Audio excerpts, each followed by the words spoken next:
জাতীয় বিশ্ববিদ্যালয়ের degree pass course প্রথম বর্ষ পরীক্ষা আজকে শেষ হয়ে গেল। আপনাদের কার কেমন পরীক্ষা হয়েছে অবশ্যই কমেন্টস করে জানাবেন।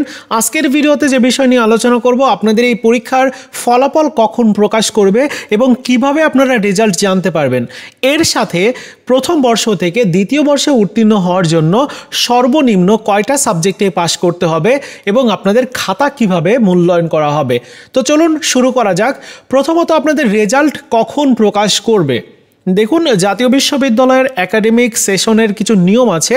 সেই নিয়ম অনুযায়ী কোনো একটা পরীক্ষা শেষ করার পর 90 দিনের মধ্যে খাতা মূল্যায়ন করে কমপ্লিট করা হয় বা রেজাল্ট প্রস্তুত করা হয়। সো 90 দিন পরে কিন্তু আপনাদের রেজাল্টটা প্রকাশ করবে। তো আপনারা হিসাব করুন, 5 মার্চ থেকে হিসাব করুন 90 দিন সময়ের পরে রেজাল্টটা দিবে।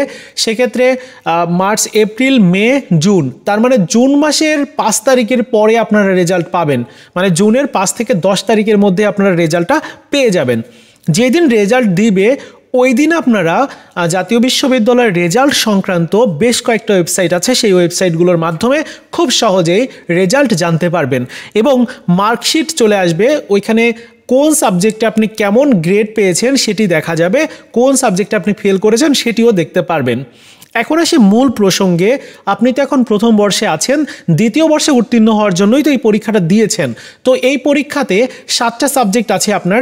7টা সাবজেক্টের মধ্যে কয়টা সাবজেক্টে পাস করতে হবে দ্বিতীয় বর্ষে প্রমোশন পাওয়ার জন্য? সর্বনিম্ন আপনাকে 3টা সাবজেক্টে পাস করতে হবে। অনেকে বলবেন যে 3টা সাবজেক্টে, তার মানে 7টার মধ্যে 3টাতেই পাস করলে আমি উত্তীর্ণ হব, যেগুলোতে ফেল করব ওইগুলোতে কি হবে? যেগুলোতে ফেল করবেন আপনি ওইগুলো আপনাকে পরবর্তী ইয়ারে গিয়ে আবার যারা আপনাদের জুনিয়র ব্যাচ থাকবে তাদের আবার ডিগ্রি প্রথম বর্ষের পরীক্ষা হবে, তাদের সাথে আবার নতুন করে পরীক্ষা দিতে হবে, অর্থাৎ রিটেক পরীক্ষা।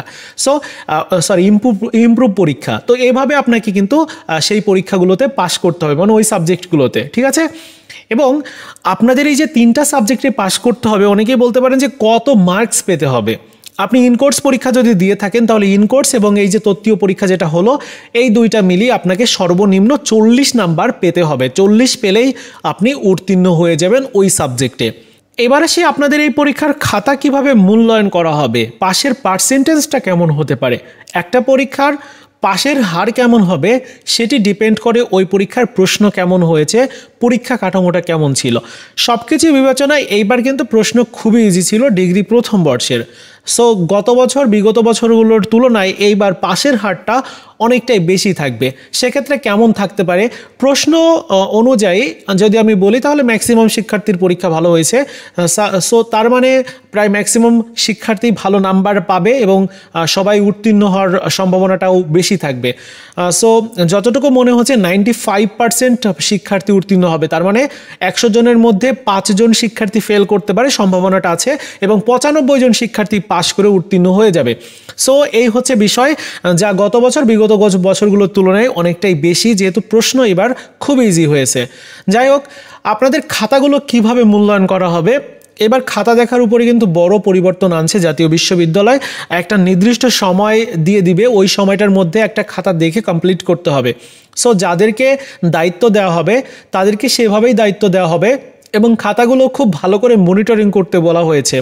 সো আপনাদের খাতা দেখার ক্ষেত্রে যে পরিবর্তনটা আনা হয়েছে সেই অনুযায়ী আপনাদের মোটামুটি খাতার মূল্যায়নের ক্ষেত্রে যেহেতু প্রশ্ন ইজি হয়েছে, যার কারণে আপনাদের রেজাল্টও ভালো হবে সেটি ধারণা করা যাচ্ছে। তবে রেজাল্ট যখন প্রকাশ করবে এই বিষয়ে আমরা আরও ভালো বুঝতে পারবো। আপাতত রেজাল্টের চিন্তা ভাবনা বাদ দেন, এখন আপনাদের উচিত দ্বিতীয় বর্ষের জন্য প্রিপারেশান নেওয়া। দ্বিতীয় বর্ষের পরীক্ষাটা কিন্তু খুব তাড়াতাড়ি চলে আসবে। এই যে রেজাল্ট দেখার জন্য আরও 3 মাস সময় আপনার লাগছে, অনেক শিক্ষার্থী আছে এই 3 মাসের মধ্যে পড়াশোনাটাই বাদ দিয়ে দিবে। অনেকেই আছে অনেক জব করে, সো এই 3টা মাস তারা ভুলেই যাবে যে তারা কি পরীক্ষা দিয়েছে কিনা বা তারা দ্বিতীয় বর্ষে উত্তীর্ণ হতে পারবে কিনা, এগুলো ভুলে যাবে। এজন্য বলবো যে প্রত্যেকেই দ্বিতীয় বর্ষের জন্য প্রিপারেশন নেবেন। বিশেষ করে বাংলা জাতীয় ভাষার সাবজেক্টটা আগে থেকে নিয়ে রাখবেন, কারণ ওই সাবজেক্টের পরীক্ষাটা কিন্তু অনেকটাই কঠিন হয়। সো এই হচ্ছে বিষয়। আর সর্বশেষ এটাই ছিল বলার। ভিডিওটি ভালো লেগে থাকলে লাইকস, কমেন্টস এবং বন্ধুদের সাথে অবশ্যই শেয়ার করবেন।